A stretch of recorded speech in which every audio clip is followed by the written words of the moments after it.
Welcome everybody to team meeting, sales meeting for November 12th. What do we want to start with today, Erica? Hi, good morning. Has anybody in the room served in our military or first responder?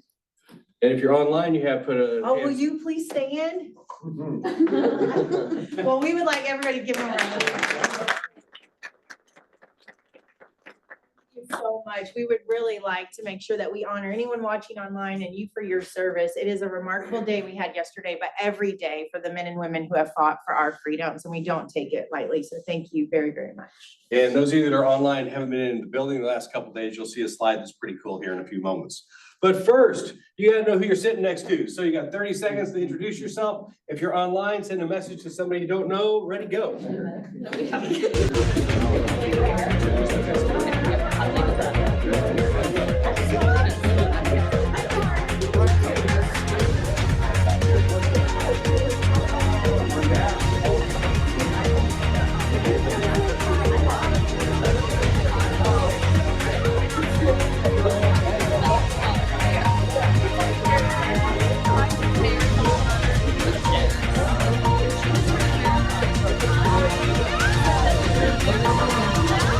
I was watching yours. I had you connect with Yeah. Oh, that's so cool. It was fun.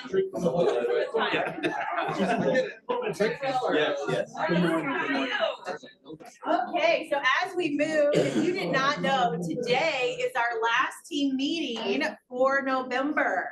And so I get the honor every week of now co-hosting with Mike to get to read our MVVBPPP, right? So today is to be the place where entrepreneurs thrive. And so one of the things that we're gonna do, you're gonna see us shift over the next months at these sales meetings to really start to educate on what our numbers are looking like. What are you doing in the market and what's happening here at Keller Williams? So one of the things that we wanted to read during our culture, this is where people are thriving at Keller Williams. So profit share in October was 38,117. We had 1, 2, 3, 4, 5, 6, 7, 8, 9, 10 new agents join Keller Williams. And we had 3, 4, 5, 6, 7, 8, 9, 10 agents cap this month. And so we are super excited about that. But today I wanted to shout out 4 agents who had their first closings. So please help me congratulate Jake Holden, Jason Gerald, Lindy Cronkite, and Megan Bratcher. Can you guys give them so exciting. And we also had 3 agents this month take their first listing ever.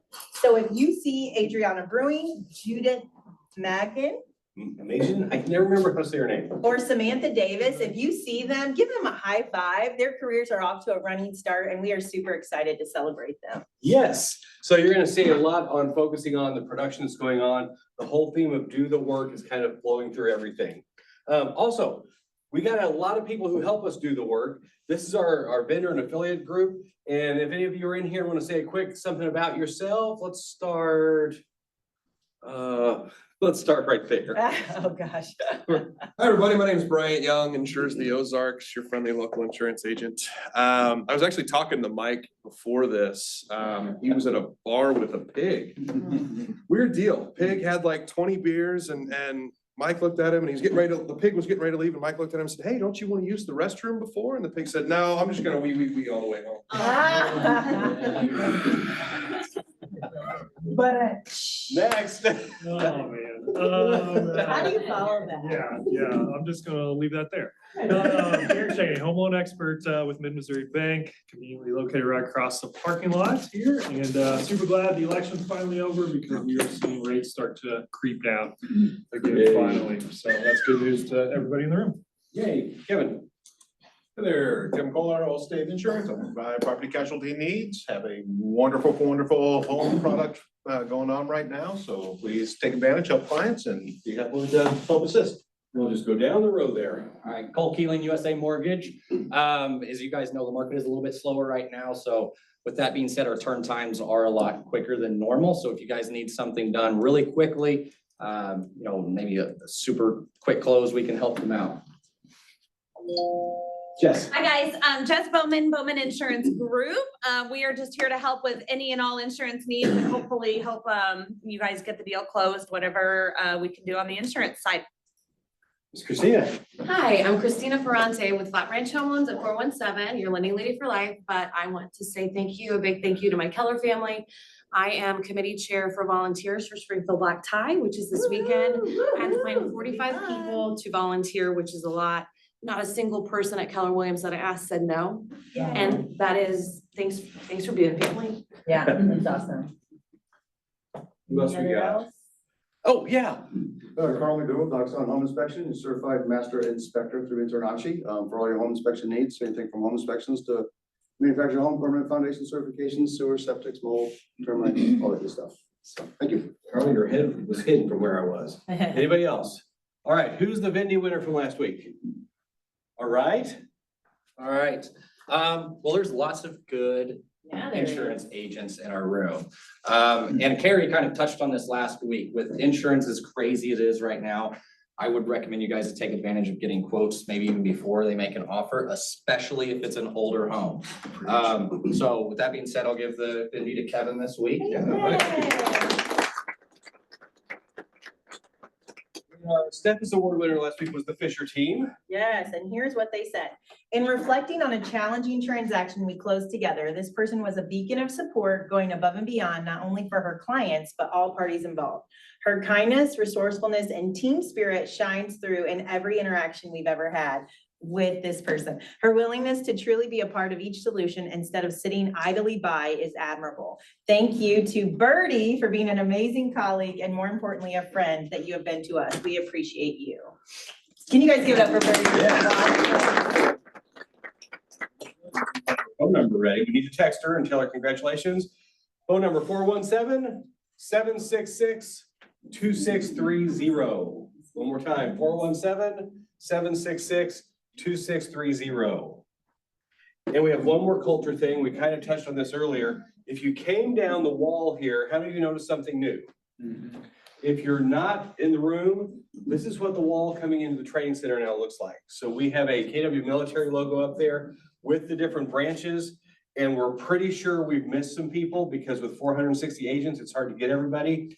If we missed you, we apologize. Let us know. We'll get you on there as soon as we can. So this is something we're going to have here forever now. And it's just a great way to honor those, again, like you said, that have given so much for us. I was talking to Abby, in our onboarding, when an agent joins us, they can check whether or not they've served. But if they're going pretty quick and there's so much going on, there may be an option that they might have missed that checkbox. So it would be pretty easy for us to have missed you. So if you hear of someone too that maybe doesn't want the recognition, but they deserve it for their sacrifice, you let us know and we'll get their picture. We'll get them on there. So that should keep growing, but we're very humbled and thankful for all the people that served for us. Yes. Onward, Megan, what you got? Hi, everyone. I'm Megan with Onward Agent Services. We currently are offering transaction coordinating for under contract to close and any new listings you have. We also offer sign running, lockbox running, and then marketing. So newsletters and social media services. So if you have any questions, come see me, Haley, or Katya upstairs in the leadership office. That's amazing. Thank you. How many agents in this room have taken advantage of Onward in some capacity? Keep your hand up Look if at you that. loved your experience. Okay, there's your referral, word of mouth right there. Take it from the people with their hands up. And these are the packages they have going right now. I don't know if those are these gonna run the rest of the year or are we? That's a great question. I will talk to Katya and get back to you next week. Okay. That's a great way to respond to something. You never say, I don't know. You always say, let me go find out for you. That's part of customer service that really gives people a wow experience. Great job, Megan. All right, Mr. Jim, what do you have? Nothing, you might explain to them when the insurance deadline, where it is in the contract, since I'm sure you're familiar with that. Right. Well, we would love to hear it from It's you. between pages 2 and 8. Anybody know? You're kidding. Right. Loan contingency deadline, if you look in there, there's a little section where it says this is the same time period when you're gonna have to have your insurance determined. So if you've got a loan contingency deadline, you have to have it in there. It's better really to if I was going to do it, I would tell my client to do it during the inspection period. That would be a better time because it's They need to shorter. get their quotes immediately, pretty much. As soon as they go under contract, get an insurance quote. Get it Agree done. with that assessment wholeheartedly. Get it done right away. Don't, help your clients through this. And again, this goes back to sitting down with them at the beginning and walking through everything with them. Because, okay, here's another interesting, actually, never mind. I'll say that for a second. Well, just probably, so if you got a first time home buyer, they don't have home insurance, maybe they're in a rental. Yeah. So you got 3 vendors in here, you make a phone call, you do it, you can just drive by, but you probably do it online, don't you? Most of the time, but they won't even have a clue. And they won't realize that it's going to be a part of their monthly payment perhaps. These are all things that just create conversations. But really, it is important now to get it done because you can have a roof 15 years old that might not be insurable. Yeah. 10, Sometimes, how about if it's got 2 layers? sometimes, that can be uninsurable too. Anyhow, I mean, it is important. I think we miss that a lot in the contract that we forget to tell our clients. It's really important to contact your insurance agent, or if you don't have one, you need to find an insurance agent. You need to know this because if it's in that contingency deadline, they can then terminate the contract, maybe prior to paying for an appraisal or prior to the inspection or anything else, they could still terminate. We don't want that to happen, but we don't want them to get to the point where they can't find insurance except through somebody that's not in this room. Maybe somebody else will do it and go, oh yeah, I'll take that, man, no problem. That'd be $1,400 a month. So Jim, question for you. I know sometimes on the contract, we'll put appraisals and financing contingencies shall run through closing. Would that be also something that you would insurance? If you put that, no. If you put all contingencies within the contract to run through closing, but that's, I don't know if that's the best way to do it. I don't do that, but I see agents that do it when I review contracts sometimes. It's just, I don't know. That's just kind of an easy way out. You can do it though, perfectly legal. If the seller signs it, then all contingencies run through. Okay, All contingencies within the contract okay. to run through closing, not just the loan contingency or the appraisal.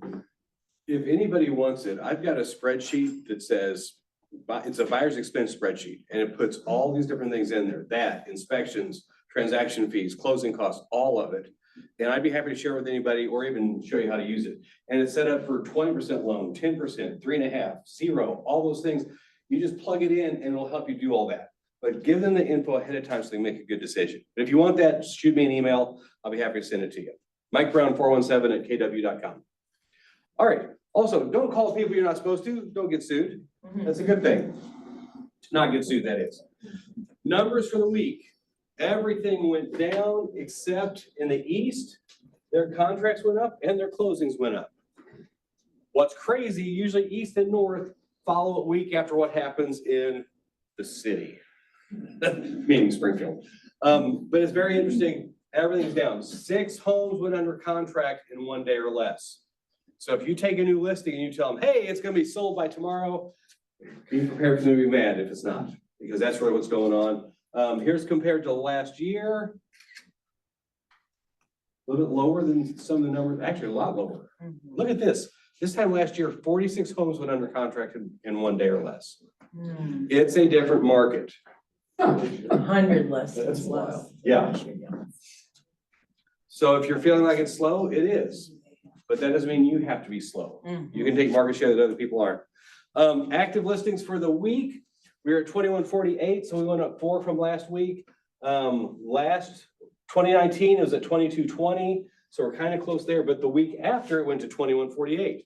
So we're just running very similar to 2019.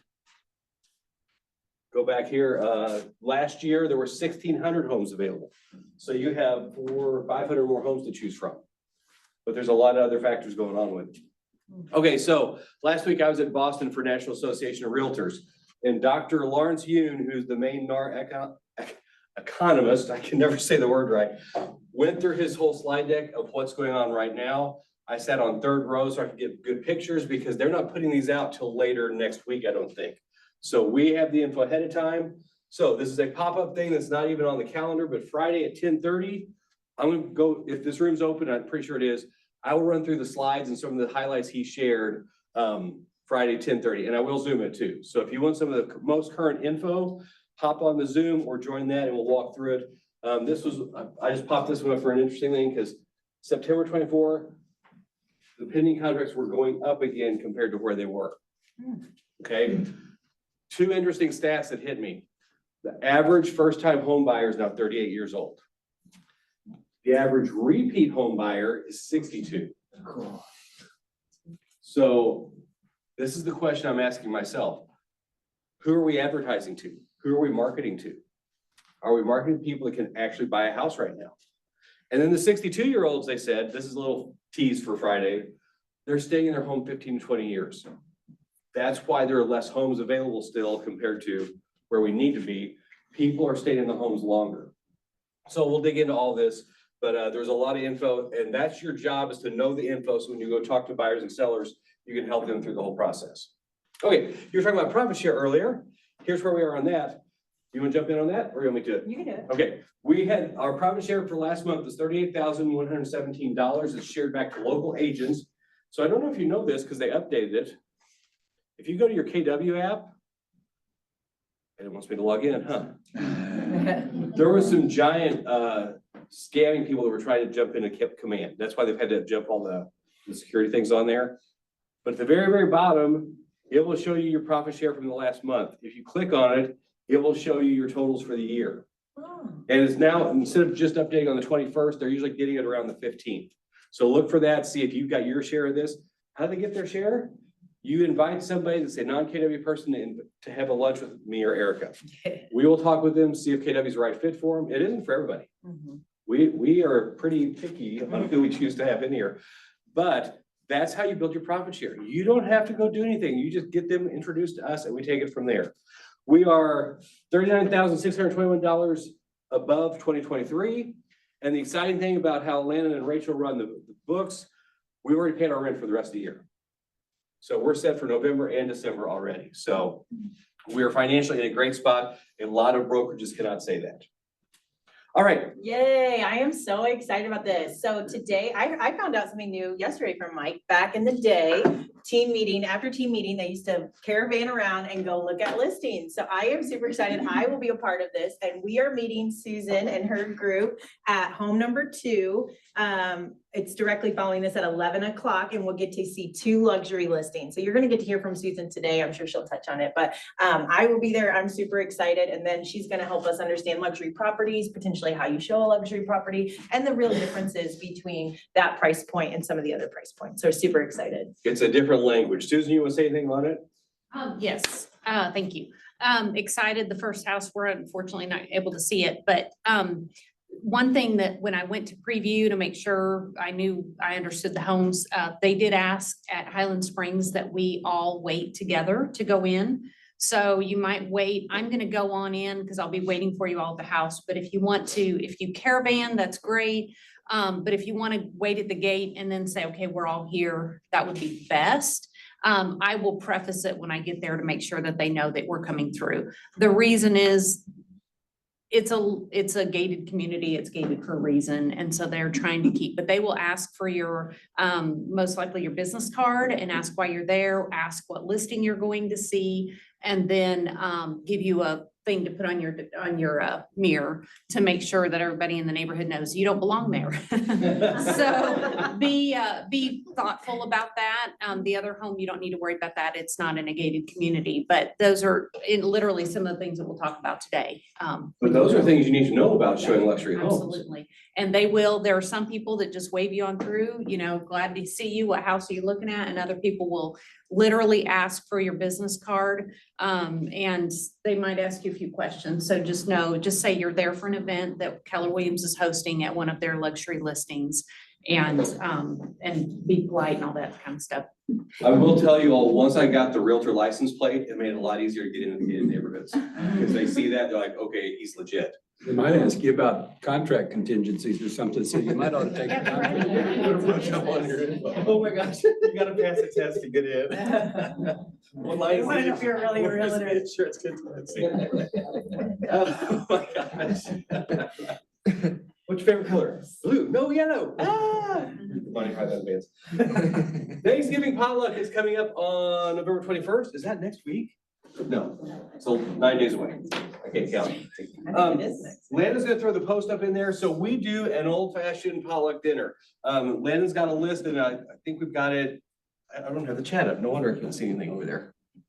Sorry.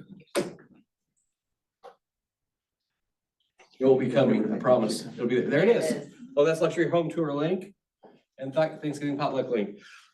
We will have food and then we have these set up like old family dinner. And it's gonna be a fun time. Make sure you come to it. How many have been to this before?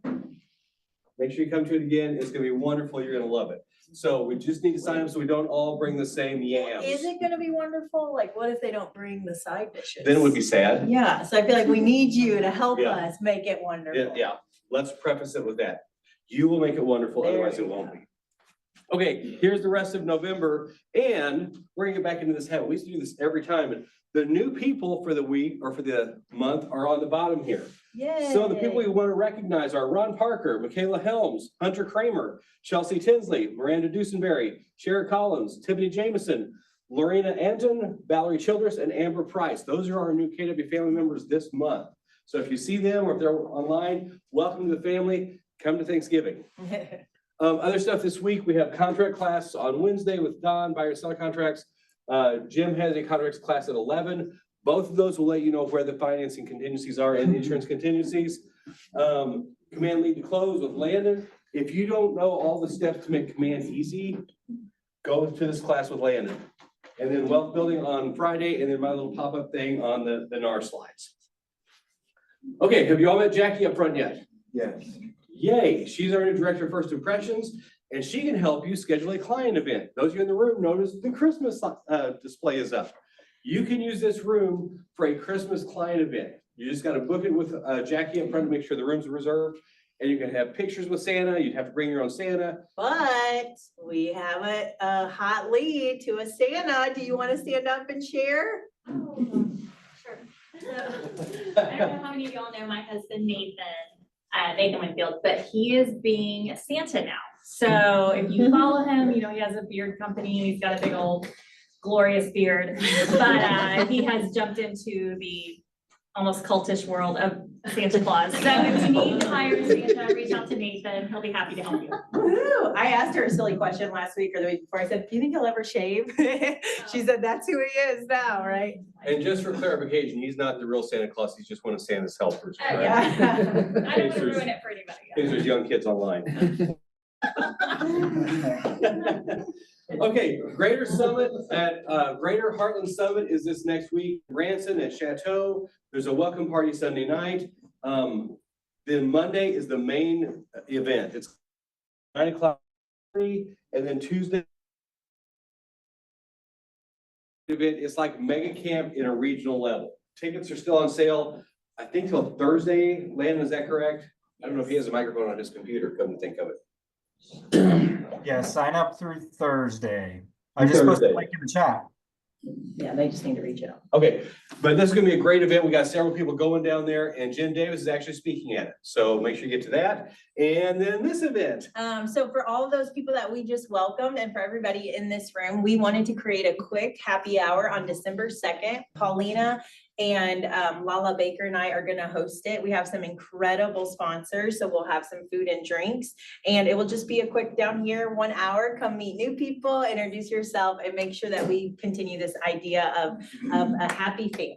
Yes, and you can all do a picture in front of the We will definitely do the that. Christmas tree. Secret Santa is coming. We do that each year. If you want to get involved with that, make sure you go to fill out the form at the front desk, again with Jackie. And the holiday party. I think you've gotten invites on that. It is December 20th, 6 p.m. at the old Glass Place. It should come as a text, but it'll probably be in the know also. In the know.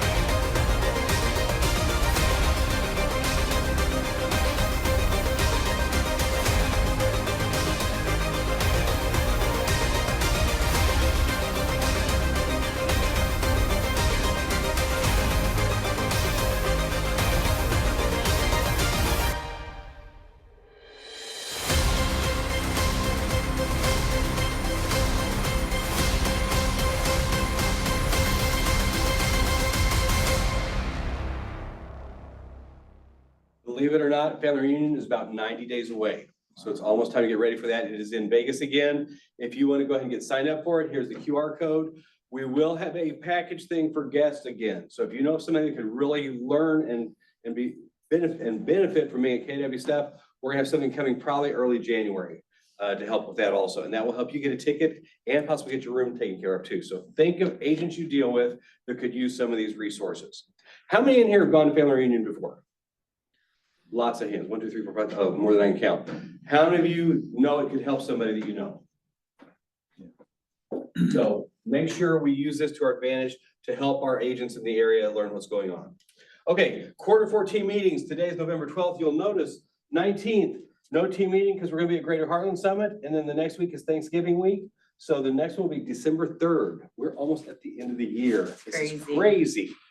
So today we have 2 more tactics. We're gonna start, Drew did get here on time. Come on up. Let's welcome Drew Beatty. I appreciate you being on time. Clicker? Sure. Okay. And then that's your preview slide, so that's what everybody Yep. sees, that's what's coming I up. got you. And we got a 20-minute timer, so I'll give you a symbol when there's 5. Okay, well, I won't use all 20 minutes because I That's know Susan. there's somebody more important to talk to. That's right. So, now, don't shake your head, no, you know it's true. All right, so, geez. So one of the things out of SHIP that I'm covering today is staging. And one of the biggest things I can take away from this, I want everybody to know, is staging is not just a luxury thing. I don't know if I can say that loud enough or often enough, but staging the house is so critical. Now, obviously, the world I come from, we're a production home builder, and so staging is the only way that you're gonna see my house as anything other than a box, right? So if I don't stage a house, literally everyone has a hard time imagining living in it, right? But more often than not, what you guys are dealing with is someone's house that's their personal home. And it's really hard to sell someone else on what makes it so personally them. So there's a few things I wanted to cover up. When it comes to staging, it's not a question if it's 2-stage or not 2-stage. It's not if, but how. How are you going to stage? And there's a lot of different ways that you can get around to that. Within the shift book, there's a quote in there from another group. They always tell their clients that you have 30 seconds to make a buyer fall in love with your home. And I would argue that 30 seconds probably started ticking when the first time they clicked it online. So your staging is not just when they walk through, they're gonna feel a certain way. It's when they look at the listing images, they're gonna feel a certain way about it. They're gonna give it a chance before they ever even step foot in that house. So that 30 seconds, let's be honest, is probably within 2 seconds of them clicking on an image. So 30 seconds is really gracious, right?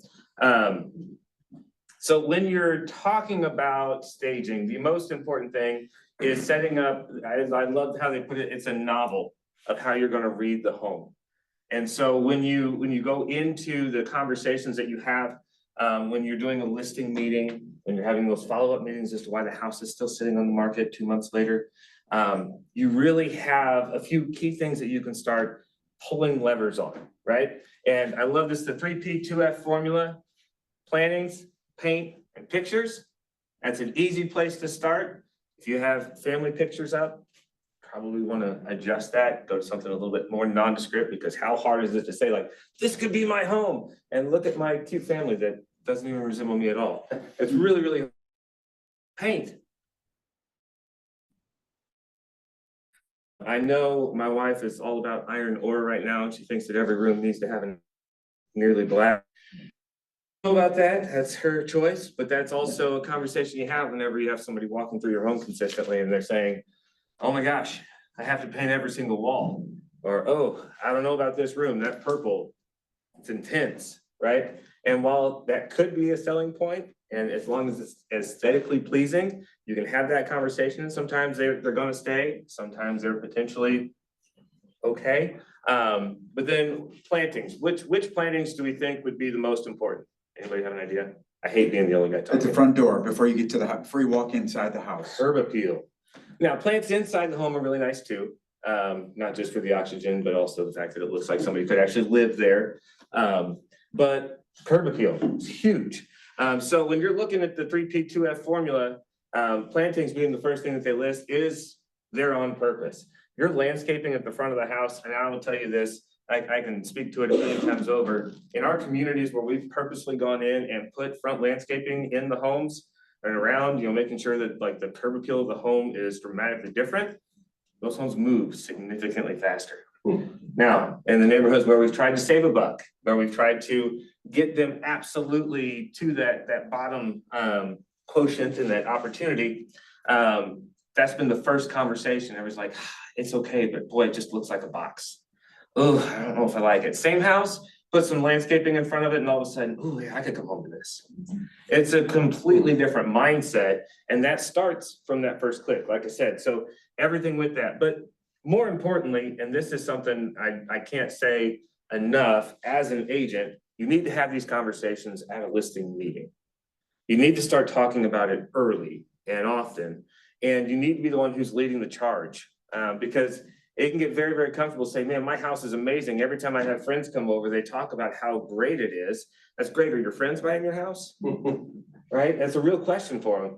And I can tell you this from selling multiple homes myself. It is absolutely critical to start clearing the clutter. Having those conversations of like, where are you going to store all of the extra stuff? We're not just talking your closets are packed too full with like 75 different shirts that you've not actually worn for the last 5 years. I'm not calling anybody out on that. I still have a wardrobe that I can't fit into. It's totally fine. Life happens. But it's going through, and if you have excess toys sitting out all over the place, I know your kids aren't gonna love it. But at the same time, you're trying to sell the opportunity of home ownership. And there was another statement within another one of the little quote boxes within the shift book. I'm trying to remember what page it was. But it says, when we list someone's home, we have to remind them it's no longer their home. They're trying to sell the house. They're trying to sell the home opportunity to someone new. And so very much like treating it like a production build, treating it as if, hey, like, no, we don't live here. This is just a show house that we're trying to put onto the market and present. You want to remove as much clutter. You want to open up that space to create the idea and the possibility of this being someone's home. Nothing is cooler than when you see people walk into a house that has been staged properly, whether that's just cleaning up the existing furniture and getting everything situated to where it makes sense and doesn't feel too heavy, to literally pulling a bunch of stuff out, putting new paintings up on the wall and refreshing an entire room. But when somebody walks in and they just go, this is it, this is awesome. And I've seen that happen in production. I've seen that happen with my own personal homes. And the conversations and the stories are alive and well multiple times over. But I also want to say this, if you don't have the eye for it, don't fret. There's a lot of people that do. And so one, we hire a professional stager to do all of our homes because there's no possible way I could figure out exactly what furniture, what finishes, when I need to put little greenery touches in there. It's a great idea to have someone come in and help you with that. But just getting started with just moving furniture is still not a terrible place to start. So the whole buyer experience, diving into that, and I know it's probably hard to read for everybody in the back. It's a little small. I had to squeeze it all to fit. This is typically how a buyer is going to go through the house and basically rate it as to whether or not it's something they even want to look at. Whether it's the internet listing or flyers that you're sending out, curb appeal is number one. So making sure the grass is cut, the landscaping is fresh, tidy, and in place. Front of the house it's everything. It's what you're coming home to every single night. It's the emotion that you feel whenever you first pull up to it, right? So it's setting the stage for exactly what you're getting ready to walk into. And then to that point, everything is very much in a process from there. So stepping into the entryway, if it feels cluttered, if it's tight, if you have a drop zone, but you have all your kids' jackets on there, and if you have just piles of things in the corners, which, let's all be honest, we've seen those listings, right? We've probably also had those sellers who are like, absolutely not. My house is gorgeous. I'm not touching a thing. People will see what they want to see, and if they like it, they'll buy it. That's probably not the case, but every once in a while we get lucky, and we came out of an era in which it was a little bit more likely that we could have done that, right? There's a lot of sales that happened purely because the house got listed. It was within the right price point and people jumped on it. Well, now, as homes are sitting longer, differentiating your home is going to be the most critical part. And so staging, making sure that you have the curb appeal, you walk in, you get a good feel for the home. Kitchen still sells no matter what, as long as that kitchen is clean, inviting, and they think, man, I could cook a dinner here. Even if they know they're gonna eat out every single night, it's still that feel of like, I want a kitchen that I know I could do Thanksgiving, Christmas, get-togethers, I wanna host. Even if that hosting is just, chicken wings that you ordered out, it's totally fine, it's still something you wanna have that feel. And then you follow it up with a primary bed and bath. So really that feeling of like, okay, this is not just my area that I get to hang out, but I have my own privacy, I have my own area of comfort rolling through those. And then obviously from that living areas, other bedrooms. Everybody thinks that other bedrooms is down there on the bottom of the list. I've watched more people walk into the additional bedrooms because they're more concerned about their kids than they are themselves first, right? And so they're just as critical. So I have a hard time putting the numbers on here. It's what the book had, so I'm rolling with it. But one of the things that we do when we're working with buyers is we want to get their full story. And we want to understand exactly why they're in the market to potentially buy a home, why they're, what they're looking to gain from that, what they're trying to get away from in their current living situation. And so as you start to learn that, when you're taking somebody to that listing where they've been captured by the exterior image and or you think you found the right fit for them, how you walk them through the house is going to be defined purely by how you have set them up to say, okay, I have the right answer for you. You are their leading source of knowledge. And when you see a home that's set up, say, all right, let's go check out these homes for these bedrooms for your kids first. Or, hey, I know this is really critical for you. Let's look at your primary bedroom, because right now you're telling me that you have like a closet that's this big. Check out this walk-in closet, right? It all defines and shapes how you have a conversation about the house. And when a house is staged and ready, it makes it that much more inviting. Their mind immediately shifts away from finding all the flaws or the things they can't live with to all the things that how their needs are being met and how they really could just see themselves living in that home. So I think that's everything I've got. But the best part that I can say is as an agent, whenever you're going through this, make sure to have that conversation, but don't be afraid to say, hey, we might need to bring a professional in. Also, don't be afraid to say, hey, if you choose not to do this, there's a potential for this going on the market a little bit longer than you want, or you could potentially lose money. I've seen armoires, I've seen red walls, I've seen blue bedrooms and race cars on walls and things that people are like, I just don't understand why it's not moving. It's like, well, it's hard for anybody to see how they could live in it. So making that, flipping the script and understanding exactly how you can make it that open and inviting space, while also helping your buyer's agents, when they're bringing someone in, really feel attached to and invited into that space. That's the most critical part. Suggestion on the greenery at this time of year. What works better? Because new plants aren't gonna be blooming that much. Right. So you'd be shocked. We've actually tested it out and actually purposely staged Christmas in a lot of different houses, and the houses that we have staged with a Christmas theme actually get rave reviews. So everyone can see themselves celebrating the holiday in the house. They're like, oh my goodness, my Christmas tree could go here. That's a big thing for me. I'm a Christmas tree window guy. Like the moment I walk into the living room, I am scoping out exactly where my Christmas tree is gonna go. Like my wife wants to buy a new couch and I'm like, hold on. That couch is going to sit exactly where our Christmas tree goes, and we can't move the couch, so you're telling me I gotta move my Christmas tree. That's a deal breaker for me, right? But when you walk into a house and it's already set up and it's like, ooh, yeah, I could see Christmas. Now, the trick to that is not making it overly personal. A lot of people's Christmases are very personal setups at times. But yeah, Christmas trees are not a bad thing. I actually think they're a huge positive as long as they don't take up the whole space, right? Tastefully done. But there's nothing to say you can't go get some fake plants, some, like those monsteras and those other things that you have. Just something to fill an empty corner or to sit on top of your mantle to have that little touch of green. It makes it feel more inviting and more like livable. Yes, sir. What he asked, go outside. Oh, outside. Well, either way, Outside, outside. Okay, sorry, I was thinking. It's all right, get it. Inside. So outside, very simple shrubs, right? Boxwoods are fantastic because they keep a nice simple shape. They stay green for a very long time, pretty much all year round, right? So you have that green and that, just the same thought as having the plants inside, that greenery, that living feeling, having that is critical. Having too much of it, where it's like overgrown and you've got like big old long vines and stuff like that, can tend to detract. So you want something simple, shaped, and just very crisp is the best way to put that. Cool. Any questions? Yes. I was gonna say, Amazon has some great real looking ferns and things like that if you want to Yes. leave stuff out. Oh my goodness, yeah. If you don't want to plant, the next best thing is a pot with a fake fern or some kind of, they don't have to be real on the front porch or in the front driveway.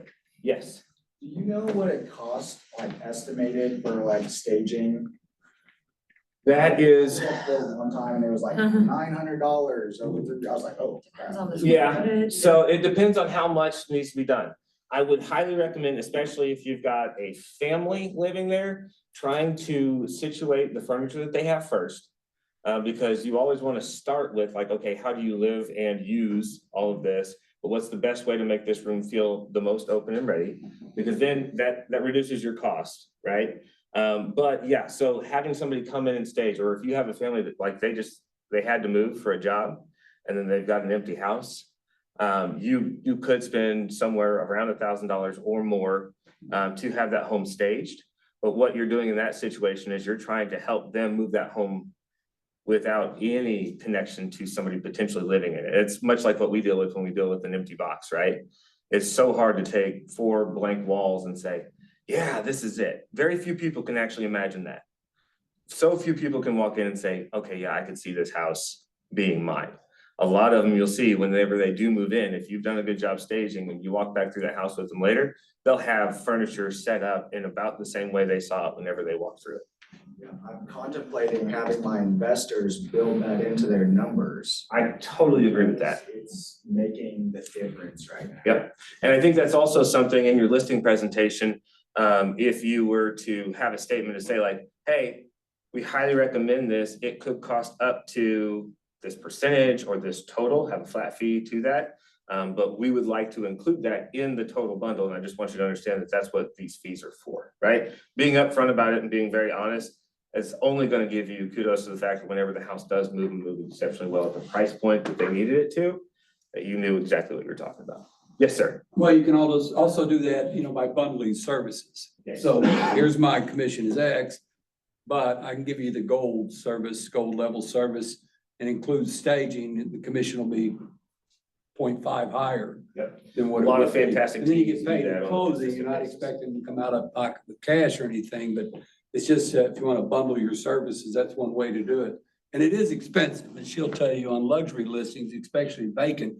I sold one a couple years ago, and it was $4,200 to stage the house, and then it was $1,500 a month, maybe. Because it stayed on the market, it was at 800,000 plus, but I mean, it can be super expensive for those big houses. I really agree on the investor houses, though. Just have a small package of stuff, you just use the same stuff over and over, nobody knows. You're constantly moving it. I mean, we have about, within our portfolio, we have about 8 staged homes consistently. And so we're paying the consistent holding fee for all of our furniture, plus the fee to move it. So we sell a house, we move it to the next one. But what that does for us is also gives us consistent amount of images that we can use to share exactly how that space can be used. So our online images continue to grow as we stage more homes. We just have more and more opportunities to show folks like, hey, this could be your home. This is how you could set it up. And in fact, we've actually sold a handful of houses where they've bought the furniture from my stager. I don't recommend it because then she has to buy new furniture and it takes a little longer for me to get another house staged, but it has been done. The reality is when people see that, it helps them envision that and they actually fall in love with the idea of that being the way their home looks. Cool. So Let's give her a round of applause. When you stage it, you also have to. Come on up, Susan. Let's welcome Susan Heron, and she's gonna help us on creative financing.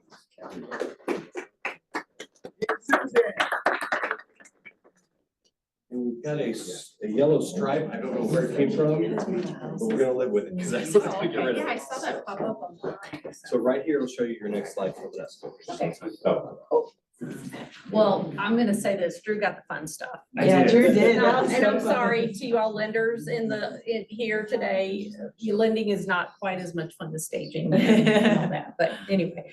I had a client who was a professor and he had books. And I don't mean books, I mean books. They were in his dining room, they were in his kitchen, he had bookshelves with books in his kitchen.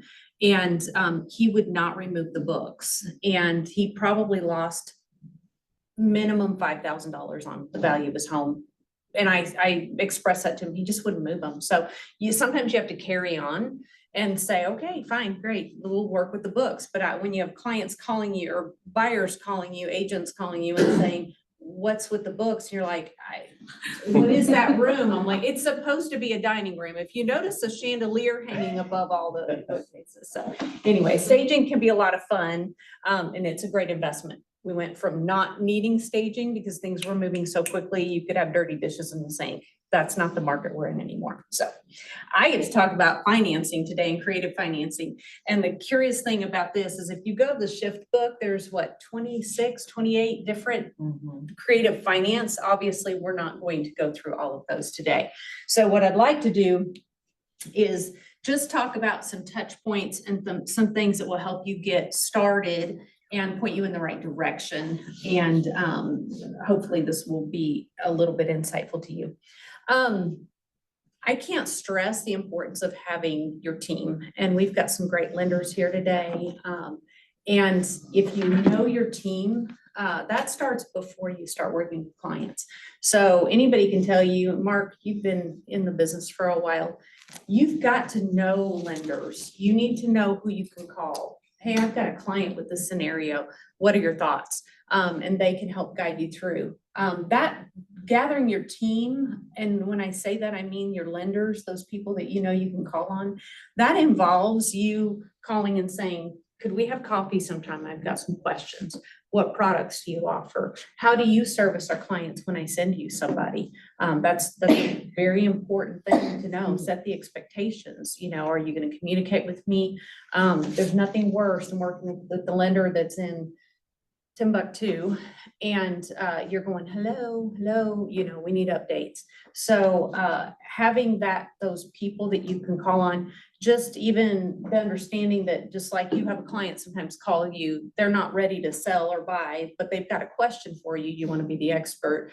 You want to have those people that you can call. Last week I had a very creative financing question and I had to call and get some insight to make sure I was pointed in the right direction. So gather your team. And I know we're in the old days, lenders called us and they're like, we want to buy you lunch. And I'm like, yeah, no, let me buy you lunch because I want to know, I want to learn from you. So let that be a reciprocal thing. Talk to a lender and build that relationship with them. Don't wait for them to contact you, but really pick those people that are going to have different options for you.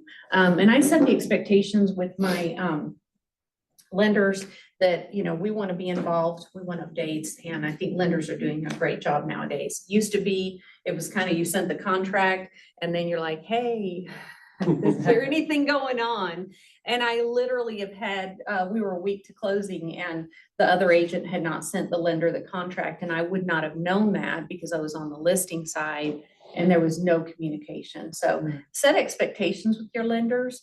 One of the things I love is making sure that a lender is going to take my client and hear what their needs are. So what are the options? And I encourage our clients to talk to different lenders, talk to a few different lenders. Sometimes it's a personality thing. Sometimes you want somebody that's going to hold hands. Sometimes you want somebody that's just going to be great at technology and send you the updates and you see everything happening online, and that's great with you. I've had lenders who literally held hands of our clients because they were nervous and at closing. So that's important. Set the standard. You know, are you going to be at closing with me? Because that's really when the lender needs to shine and all that. So those are important things to set expectations. How often am I going to hear from you? You know, are you comfortable giving us updates, that kind of thing. So I know those people have 3 or 4 great lenders. And then also if a client is using somebody that they have a relationship with, contact that lender and say, hey, I'm Susan Heron and I want you to know I'm working with this client, or I'm looking forward to working with you. It just sets the stage for a great relationship. Can't express how important it is to know your clients and getting to know what their needs are. I recently, I'm sorry, my first real estate transaction, I did not know to ask questions. I did not realize that my neighbors 2 houses down were in a financial situation. And they had 3 mortgages on their house, and they were kind of backed in a corner. And so this was on the listing side, but it does ring true even with buyers. Sometimes there are situations that you need to be aware of. Like Drew spoke, you need to know why they're selling their last house or why they're buying this house, what's important to them. So that when you walk in the house, you can say at the end of it, this house checks all the boxes. If you know what they're looking for and you know what their financial temperature is, that can help guide them to the lender and to the loan program of choice. So there are certain clients I know are going to work great with certain lenders. There are certain clients that I know have a little bit of a financial difficulty. They might be cash poor, they can qualify for the house. So we've got to make sure we point them to the people that are going to be able to help them.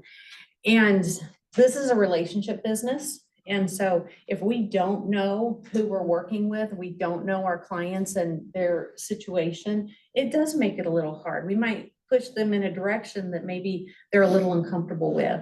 So that's why it's important to know what's going on.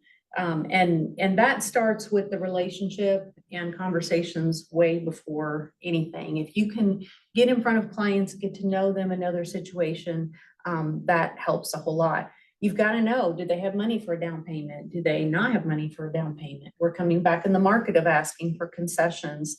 And that's a very important thing to know. Where are you at? And then also a lender can tell you, they can look up the house and say, your insurance is going to be this much. And they can just really help you know those numbers so your clients can be educated.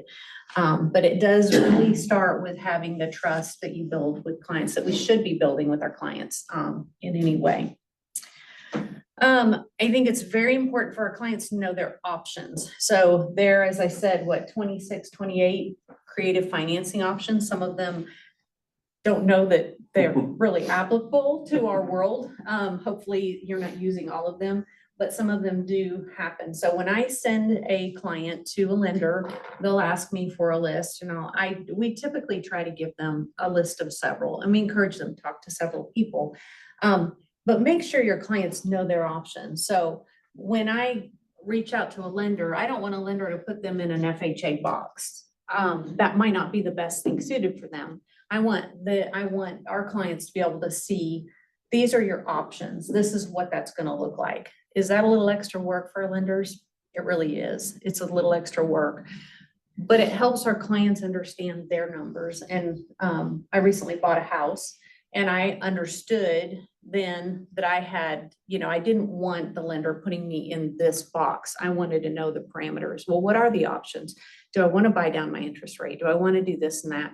And so I had to instigate a lot of those questions. And I would prefer that a lender say, here are your options. So know those people that are going to do that for you and your clients. I think that's very, very important. We're in an industry where we make money when we sell a house. So sometimes it's easy to say, well, this would be best for me. This is the easiest out for me. This is the quickest way to my commission. It's really important that you be in your client's shoes. Do they need a 60-day closing? Does the lender need a 45-day closing? I think times are, Derek, correct me, you guys are moving a lot quicker now because there's not as many. So things can get closed faster. But that's something that you need to contact the lender and know, how long do you need to close this transaction? Can you do it in 3 weeks? Do we need, 45 days? But when you put yourself in your client's shoes and see it from their perspective, then you get the best loan program that they would qualify for and that suits them the best. This is also where I think it's important to talk to clients about, do you have the option to do a 15-year loan? what does that look like for you? And have a lender explain the differences to them so that they understand they can have their mortgage paid off that much faster. When you think about your clients before you think about yourself, you're always going to have business. So my first broker told me, he said, worry about your clients, take care of them, you'll always have money in the bank. And don't ever think, and he wasn't saying that because he thought I was going in the direction of thinking of myself, but it was just something that stuck with me. When you're thinking about your clients, the loan program that suits them the best, if it's USDA or something VA that might take a little bit longer to get closed, might be a little bit more cumbersome, it's a little bit more work. If that suits our client, then let's go that direction. We have a client that was looking at VA loans and it really wasn't working. It wasn't the best scenario for them. So we talked to them and said, you want to do this. They want to build a custom home, but they want to use VA.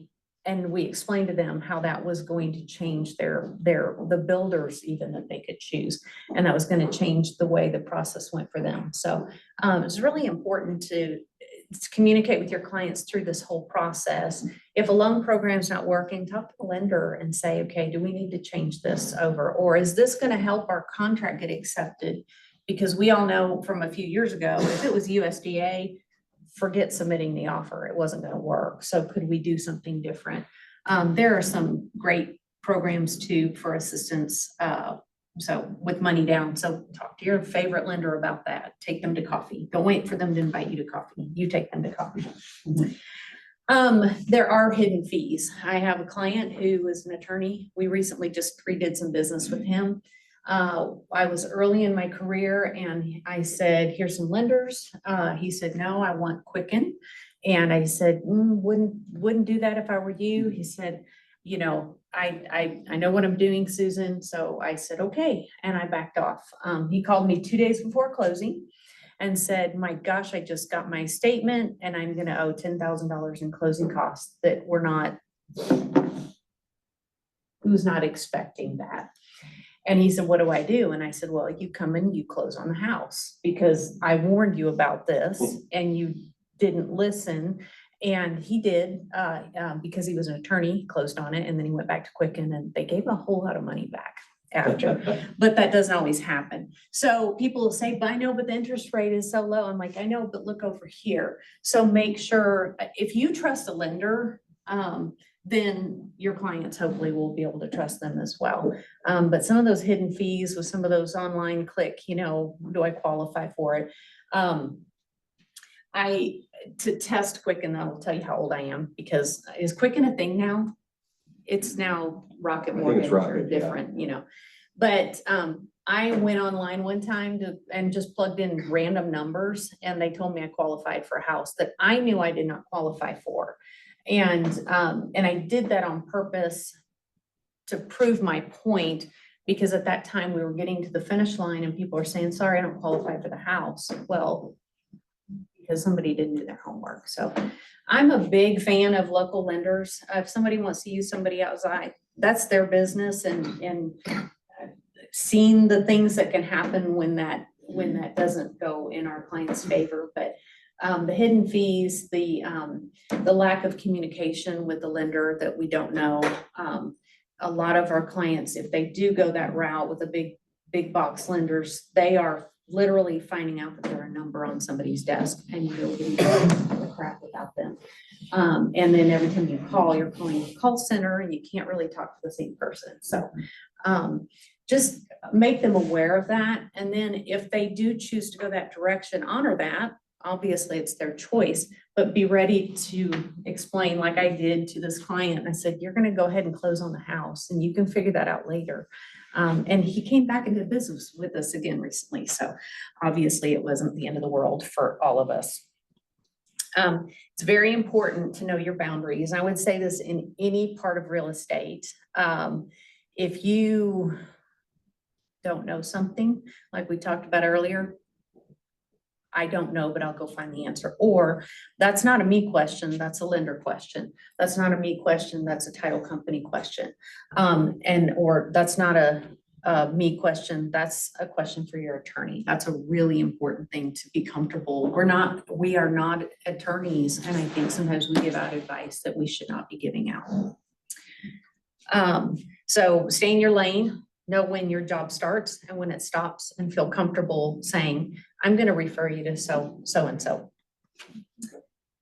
We are the relationship, we're in a relationship business, and be that person. Be comfortable saying, these are some lenders that I've done business with and I advocate for them. I'd say that with any vendor in the industry. These are people that I would trust with my own family. These are people that I would trust with the people I care about the most. You choose whomever you'd like, but these are some people that I would feel comfortable with. Also, reach out to the lender when you send somebody their name.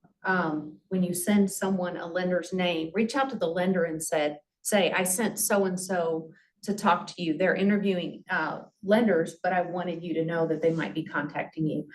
Then that lender hopefully will let you know when they hear from them, and then that kind of gives you an idea. So know your lane, stay within your boundaries. But, and I wish we could go over all the different financing options. There are just too many of them, but you've got to know your lender. You've got to know who to talk to. There's certain lenders that I will call and say, you're a better fit for this person, whether it's personality, loan product that they offer, just the way they'll handle the situation. So know those people and reach out to several lenders and have them at your disposal. And I know they'll appreciate that. So loyalty goes a long way. Thanks a bunch, guys.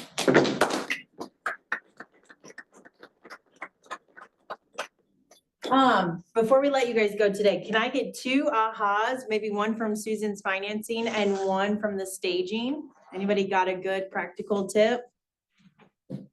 Agents helping agents. Anybody? Dart, what'd you take away? Oh my gosh, so much. That was so good. Can I say it all? No, I'm just kidding. Let's see.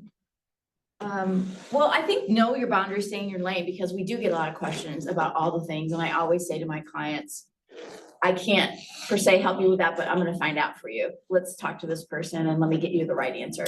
We can't always feel like we have all the answers. So I think that's, I know, I thought it was so good. Thank you. Can I say something about the luxury tour real quick? I misspoke. I don't know that we can all like wait at the gate, because that might be a little weird. If you can caravan, grab a couple of people that might be going and go together. We'll be as quick as we can at the houses, but I'm gonna wait till everybody gets there that we know is coming before I start, because I wanna explain everything one time. But when you get to Highland Springs, explain what you're doing. I will go ahead, so they will be anticipating that you'll be there. And then the other house you don't need to worry about, but caravanning might be best, but we can't all wait at the front gate there. Okay. That'd be weird. Sounds good. My big takeaway from Drew's, because I'm probably guilty of this, we've talked a little bit about that, but is the staging aspect is not just new homes, right? Is also our people who are selling their existing homes. And he gave me a pro tip on his way out, so I was gonna share that with you. But encourage your sellers to get storage and not just garages or closets. So that was his pro tip as he whispered on his way out. So really good stuff. Very cool.